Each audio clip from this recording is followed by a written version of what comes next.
Genesis 19. The doom of Sodom. Now the two angels came to Sodom in the evening as Lot was sitting in the gate of Sodom. When Lot saw them, he rose to meet them and bowed down with his face to the ground. And he said, Now behold, my lords, please turn aside into your servant's house, and spend the night and wash your feet. Then you may rise early and go on your way. They said, however, No, but we shall spend the night in the square.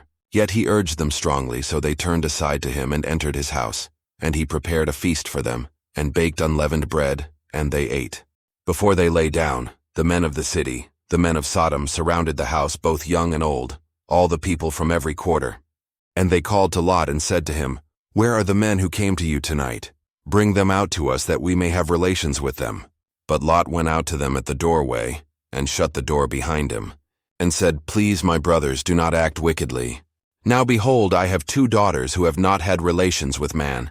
Please let me bring them out to you, and do to them whatever you like. Only do nothing to these men, inasmuch as they have come under the shelter of my roof. But they said, Stand aside. Furthermore, they said, This one came in as an alien, and already he is acting like a judge.